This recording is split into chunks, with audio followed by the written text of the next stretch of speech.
Okay, so today we're going to be talking about the different stages of the French Revolution. This is episode 2 of our French Revolution series. And we ended our last video talking about the tennis court oath and how the members of the Estates General had defaulted out of the Estates General and went to a separate meeting room, declared themselves the National Assembly, and swore the tennis court oath, in which they pledged that they would not disband until they had written a new constitution for the country of France. So we're going to fast forward now, and the first stage of the French Revolution proper, that is everything that happens kind of after that Estates General and that declaration. So the first stage is the National Assembly, which gives way to the Legislative Assembly, and this takes place from 1789 to 1791. The National Assembly adopts the Declaration of the Rights of Man and Citizen, the French Declaration of Rights, and guarantees freedom of speech, press, religion, property, and the people having a voice in government. So essentially, this sets up a constitutional monarchy in which King Louis XVI is still the monarch, but the people do have some rights and some voice in government. And the king now has a group of people representative of the larger population that the king must answer to. However, that National Assembly had pledged in the tennis court oath to write a constitution. And the king did not actually want a written constitution because it would have solidified his standing as more of a figurehead as opposed to an absolute monarch. And so he was uncomfortable with that.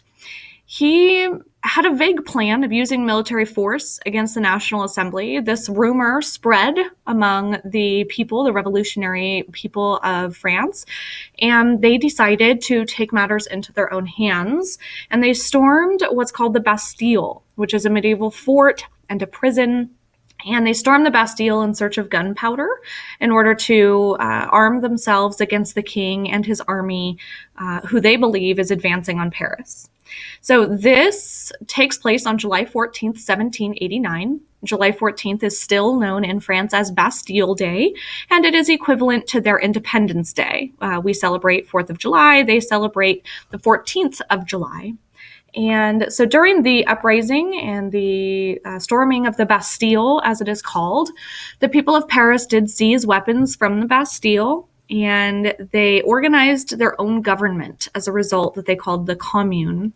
There were small groups or factions that competed for control of the larger city of Paris, and some general chaos that took place, including chaos out into the countryside.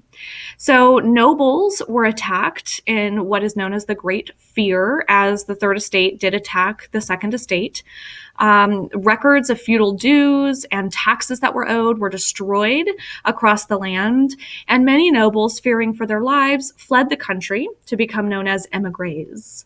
The king was forced to fly the new tricolor flag of France, the red, white, and blue flag.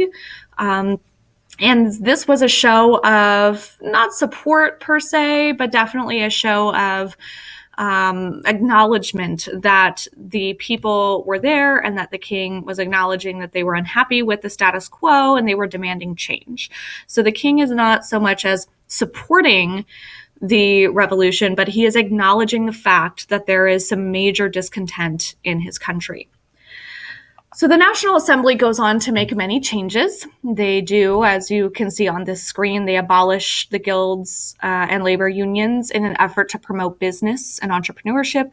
They abolish special privileges of the church and the clergy and the feudal system in which the Third Estate folks were relegated to renting land from their lords. They wrote the Constitution of 1791 ultimately, though we are not there yet. They did write the Declaration of Rights of the Man and Citizen. They promoted equality before the law for men. This is not women, but for men. Many nobles, as I've just told you, left France, became known as émigrés, and they advocated on behalf of the monarch outside of the borders of France. So they're going to be kind of international delegates to other countries. This is all informal, of course. And they are going to be trying to rally support from other countries to come into France and put down the rebellion and restore the monarch. They also, the National Assembly also worked to reform local government, in which they reformed the tax code and the feudal system, and they also tried to pass legislation around, for instance, public education. And the taxes, the tax reform was the taxes were now going to be levied based on the ability to pay, which means that the church is now paying taxes, the nobles are now paying taxes, and the middle class of the Third Estate are now paying taxes. So in this major document, the Declaration of the Rights of Man, which is passed in 1789, there are a number of freedoms that are guaranteed. This document was reflective of the Declaration of Independence for the United States. It secured the right to liberty, property, but also is reflective of our Bill of Rights as far as freedom of religion and speech and press, and the right to a fair trial. So this document, the Declaration of the Rights of Man, again, in 1789, this was published, this was passed, whereas our Declaration of Independence came in 1776, and our Bill of Rights were added in 1791, but the discussion was had between 1787 and 1791. So the ideas of freedom of religion and speech and press were very much a part of what was happening in America, and the sentiments were definitely relayed to the people of France for them to include in their Declaration of the Rights of Man. Of course, we also know that these freedoms are the preeminent beliefs of the Enlightenment era. So this is what Voltaire and Montesquieu and Rousseau and Locke were pushing for throughout the Enlightenment era. So we have the storming of the Bastille in July of 1789.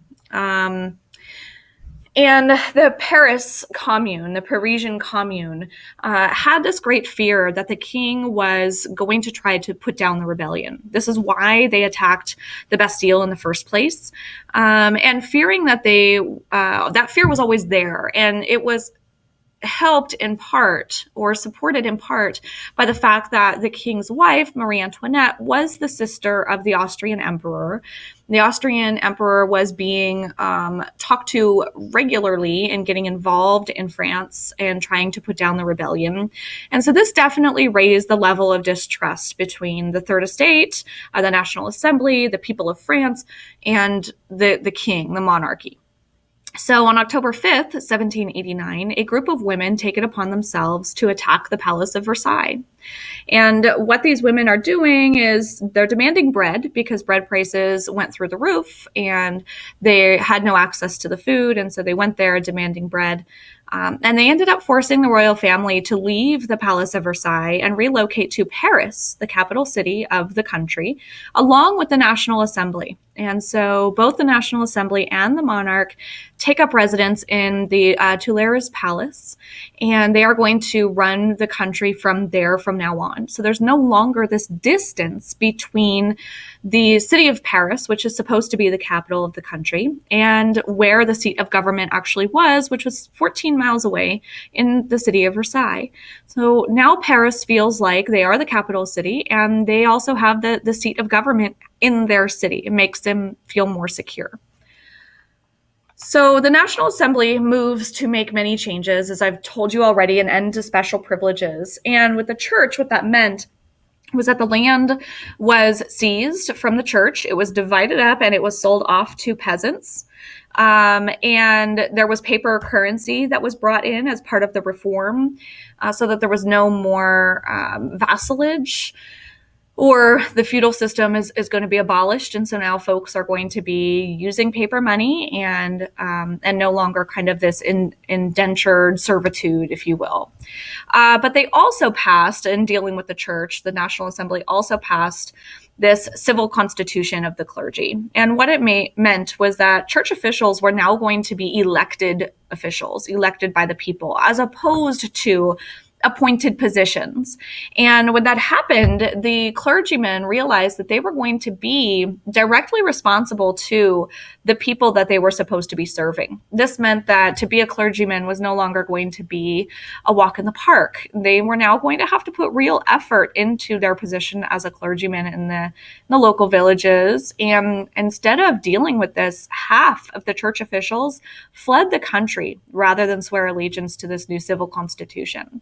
What this implies to us is that the clergy were really taking advantage of being a clergyman, avoiding paying taxes, and not really having duties that they had to uphold legally. So it was a moral obligation, not a legal obligation. And certainly we see here that the clergy were taking advantage of that situation.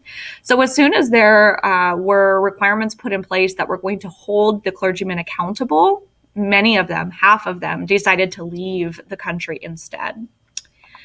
So by 1791, the National Assembly is able to actually write a constitution. And with this constitution, France officially becomes a limited monarchy. And the king is relegated now to merely a position of the head of state. All of the laws were created by the Legislative Assembly. And so there was a separation of powers, if you will. Feudalism was officially abolished, and capitalism and laissez-faire are going to rule the day, which means you now have private ownership of business, you have private property, and you have an unequal distribution of wealth, but one that is earned as opposed to being assigned just because of the estate that you're in. Now, these changes are conservative democratic changes because we are maintaining the monarchy. So you do have a rather conservative approach here. This is not a radical approach or a liberal approach where we are completely throwing away the king and all past governmental structures. We are restructuring what existed and we are keeping the king, which makes this fairly conservative. There were undemocratic features of the Constitution of 1791, however, including the fact that voting was limited only to taxpayers. So if you were a poor peasant and you were not paying taxes, you also did not have the right to vote. And offices were reserved for property owners only, which amounted to about 500,000 people, the bourgeoisie, who used to be third estate and were used to be resentful of the fact that they could not hold office. Now they can. So this is definitely the bourgeoisie's influence in writing this constitution and in being a part of the National Assembly. And so this new government becomes known as the Legislative Assembly. So the National Assembly has given way to the Legislative Assembly. Now, the Legislative Assembly is in power from 1791 to 1792. And it was during this time that the royal family sought help from the Queen's brother in Austria. In June of 1791, in fact, the royal family was caught trying to escape to Austria, and they were caught. Somebody noticed the king, and he jumped onto one of the horses that was in front of the carriage, and they drove the carriage into a nearby town in which they roused townsfolk to come out of their homes and to help detain the royal family, and they returned them back to Paris. The nobles who fled the revolution are still living abroad as emigres, and again, they are working to solicit foreign help to put down the rebellion in France and restore the monarchy and the three estates. The church officials are wanting their church lands and rights and privileges restored, and so they're rallying and lobbying the Legislative Assembly to make those things happen. And it's during this time that we have two major political parties representing different interests emerge. You have the Girondists, the liberals that wanted to change within the system, and you have the Jacobins, the radicals that favored a more extreme change. We're going to talk more about these political parties.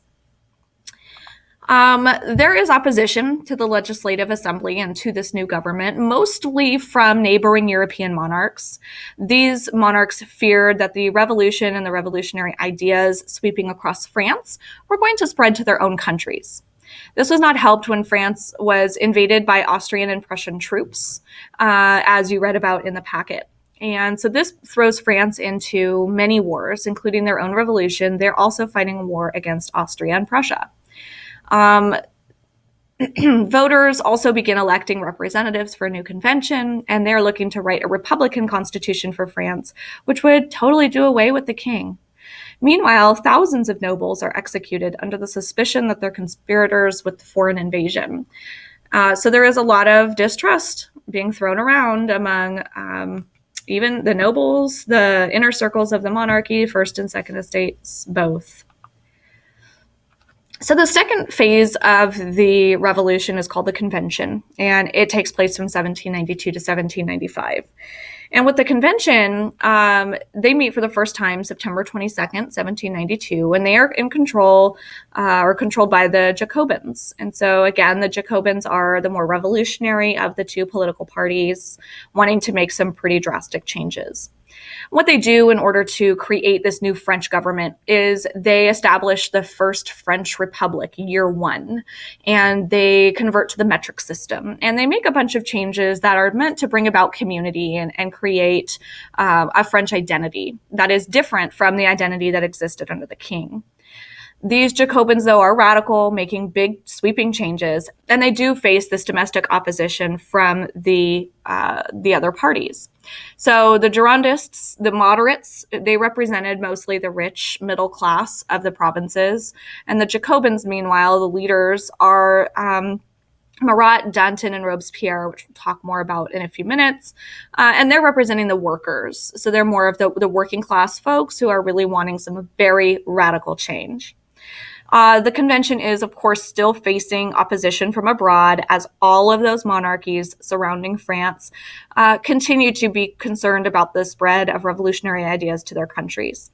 Austria, England, Holland, Prussia, Sardinia, and Spain all form a coalition, and they invade France. And this really puts France under a lot of pressure. The convention, in order to meet that pressure, does a number of things. First, the convention in June of 1793 sets up a committee of public safety, which we'll talk about in a few minutes. And in August of 1793, they actually force all French citizens into military service. This is a nationwide conscription effort, and it militarizes the entire nation in the war effort against the opposition from abroad. So as those other countries have invaded France, trying to put down the revolution, the convention simply militarizes all citizens across the board and uses those citizens to effectively fight back against the invading forces. But the convention also realized that as long as the monarch was alive, this would always be a threat to their progress, that the monarchy could be restored by outside forces or by inside forces. And so the decision was made to put the royal couple on trial for treason. The convictions, of course, were a foregone conclusion. There was no doubt that they would both be found guilty of treason against the country of France. And so Louis XVI was guillotined in January of 1793. Marie Antoinette was spared for another 9 months, but she was guillotined in October of 1793. Their daughter was allowed to go to Vienna in 1795, and their son died in prison. So this next picture here is a picture of the execution of the king. And you see here that his head is being held up to the crowd, and the crowd is an armed crowd. You notice if you look at them, they're all carrying weapons because the country has been militarized, and they are cheering the death of the king. So by September of 1793, the military draft is in effect. The international wars are happening. And despite their military successes, the convention is continuing to face problems within their own country. Danton, the leader of the Jacobins and his Jacobin political party, came to dominate French politics, and they really worked to eliminate their competition, the Girondists. The Committee of Public Safety is created. It is headed by Danton and later a man named Maximilien Robespierre.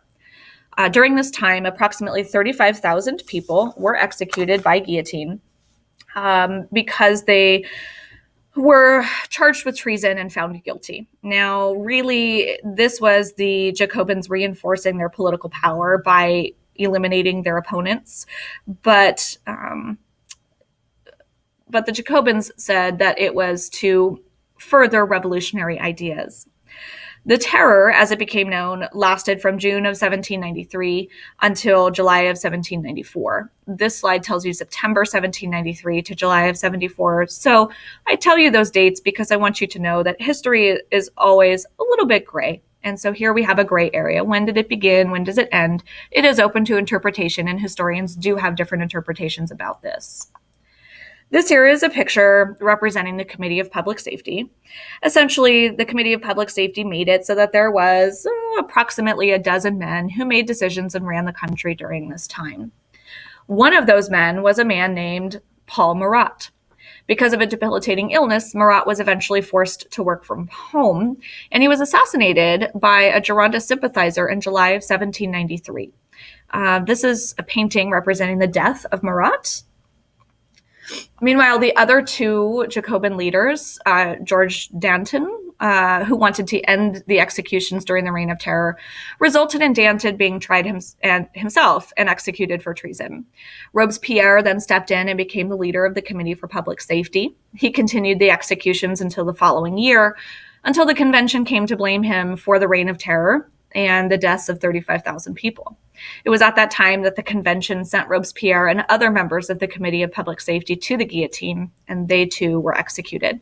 It is a story of live by the gun, die by the gun, except in this case, it's live by the guillotine, die by the guillotine.